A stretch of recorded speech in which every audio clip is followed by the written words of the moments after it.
දවසක් සියලු දෙනාටම සාදරයෙන් පිළිගන්නවා විකුම් කන්දේවත්ත YouTube channel එකට. ඉතින් මම ඔයාලගෙන් ඉල්ලීමක් කරන්න කැමතියි. ඔයාලා හැමදාම මේ වගේ වැදගත් වීඩියෝ නරඹන්න විකුම් කන්දේවත්ත YouTube channel එක subscribe කරන්න.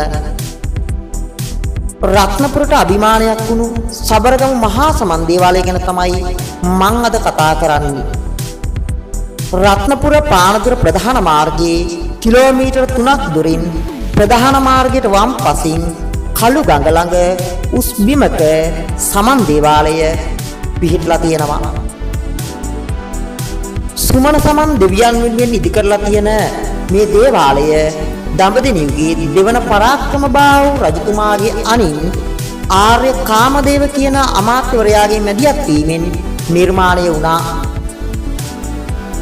ශ්‍රී පරාක්‍රමබාහු දෙවන රාජසිංහ වගේ රජවරු මේ දේවාලය ප්‍රතිසංස්කරණය කළා.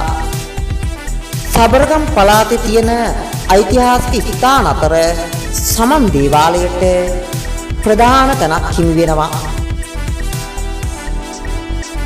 ක්‍රිස්තු වර්ෂ 1580 ඉඳලා පෘතුගීසින් දියත් කළ කතෝලික දහම ව්‍යාප්ත කිරීමේ කටයුතු නිසා සමන් දේවාලය කඩා බිඳ දමලා තියෙනවා.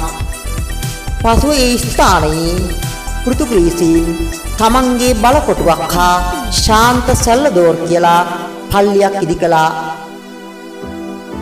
දෙවන රාජසිංහ රජු තමයි පෘතුගීසි බලකොටුව පෘතුගීසි පල්ලිය බිඳ දමලා සමන් දේවාලය නැවත ඉදි කරන්නේ. සෑම වර්ෂයකම ඇසලකාර තුදි තමයි සමන් දේවාලයේ ඉතා උත්කර්ෂවත් අන්දමින් පෙරහැර පැවැත්වෙන්නේ.